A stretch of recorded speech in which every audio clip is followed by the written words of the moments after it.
So I was on Twitter a few days ago and I saw a massive thread of people debating whether or not Yadier Molina was a Hall of Famer. It was like a 50-50 split. One side said yes, one side said no, he's going to be in the Hall of Very Good. And I thought to myself, this would be an amazing video if we talked about the other Yadier Molinas of Major League Baseball. Guys that have had great careers, but maybe with injuries or slowed production the last couple seasons, their chances are not as clear. And that's exactly what we're going to do today. We're not going to talk about Miggy or Pujols or Justin Verlander. Those guys are for sure going to make the Hall, but I do want to say some of the dudes on today's list, they could be helped out by the shutdown because they're currently injured, or also the fact that the DH could be coming to the National League. That could help guys like Buster Posey or Robinson Cano. So we're going to talk about all the guys that might have a chance, give them a percentage, and then go from there. So if you guys want to see a part 2 where we talk about young MLB stars, go ahead and leave a like, subscribe, because we're on the road to 200K. And without further ado, let's start talking baseball. The first player on today's list, Mr. King Felix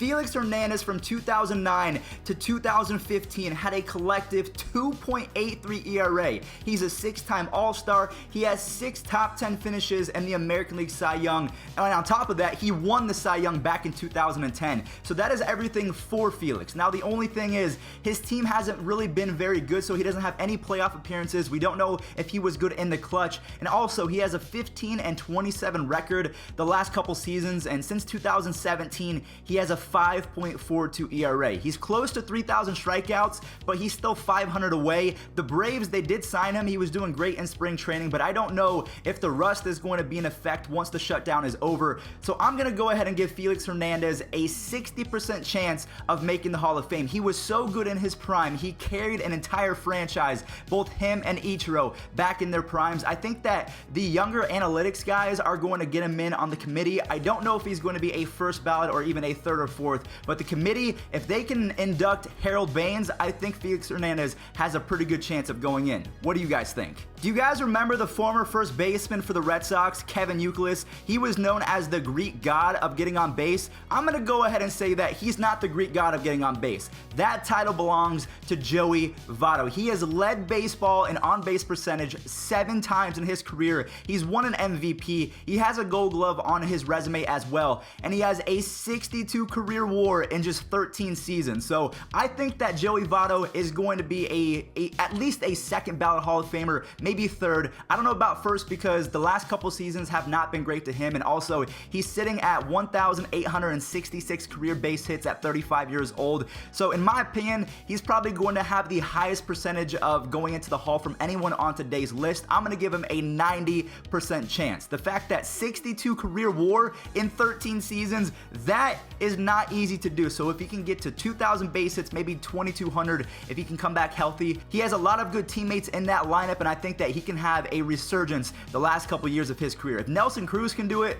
why not Joey Votto? All right, everyone, the player that inspired today's video, Yadier Molina. Let's just talk about his career accomplishments. He's won the World Series a couple different times. He's a 9-time Gold Glover, a 4-time Platinum Glove winner. He's closing in on 2,000 base hits, and also a crazy stat that I found is the highest amount of strikeouts that he had in a single season was 74. So he almost never struck out. So that's everything for Yadier Molina. One of the best, if not the best, defensive catcher of all time. Him, Johnny Bench, Pudge Rodriguez. Now, he's not the best hitter. He's definitely not as good as Bench or Pudge. I mean, Molina does have a very respectable 7.38 OPS in his career. We don't expect catchers to be the best, but he has a 40.1 career WAR. And I guess another thing that hurts him is the fact that he was not the best catcher of his era. Buster Posey was, and we're going to talk about him in just a second. But considering all of the accomplishments, the 9-time Gold Gloves, the 4-time Platinum Gloves, he's a World Series winner. He's going to have 2,000 base hits.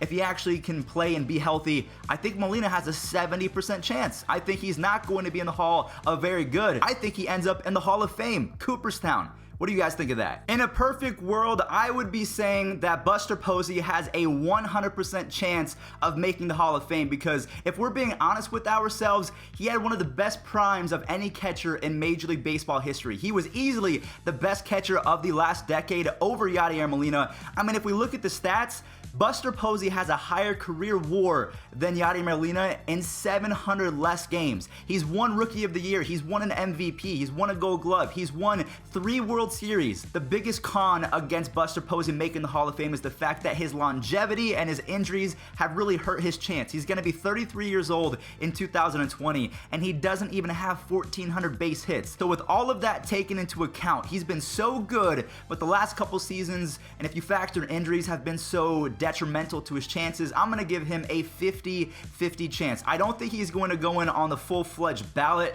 but if the committee inducts him, I wouldn't blame him because he already has a higher career WAR than Harold Baines. But some of these guys are so caught up on the counting stats of having 2,000 base hits if you're a catcher, or 200 home runs, or these very specific accomplishments. So Posey, while he does have the talent, the counting stats, they might not be there, so I'm giving him a 50-50 shot. This one pains me. I do not like the fact that I have to give Robinson Cano a less than 50% chance of making the Hall of Fame because he was popped for PEDs. That's the only thing. The only blemish on Robinson Cano's resume is the fact that he was busted for taking a masking agent. So I don't know if he took steroids, but he was busted for taking something that could mask the fact that he was taking steroids. That's the only thing. I want you guys to listen to these stats and then let me know, including the PEDs, what is the percent that you give Robinson Cano of making the Hall of Fame? He had a 46.2 WAR in his prime from 2010 to 2016. That 7-year stretch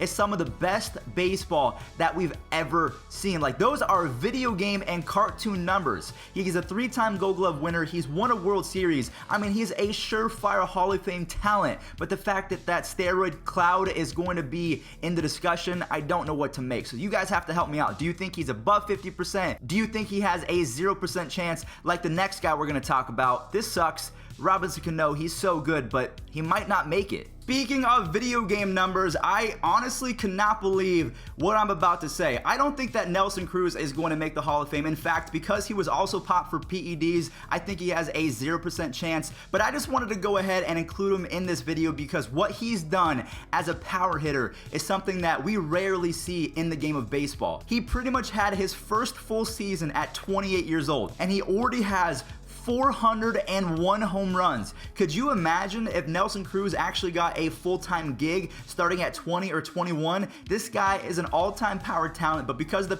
PEDs, because he's a terrible defender, or he's only a DH, he's never going to make it. But honestly, as a power hitter, dude could get some votes. Here's the only wild card of today's video, a name that I'm sure most of you did not think was going to be included in today's video. Nick Markakis of the Atlanta Braves. So if you don't remember, Markakis used to be a member of the Orioles, and he was actually pretty good. One of the best defenders in right field of the American League. He's a 3-time Gold Glove winner, and the thing that sets him apart, the reason why you have to include him in today's video, is because he has 2,355 career base hits. So let's say that he plays 5 or 6 more years, he's able to scratch maybe 600 more base hits. That would put him at about 2,900. Do you think he gets in at that rate? Do you think he has to get to 3,000? I want you guys to let me know. He's only a 1-time All-Star. He's been a below-average hitter since 2011, so he has no business being in the Hall of Fame. But because he played some pretty good defense, he had a pretty good arm, he stole a few bags,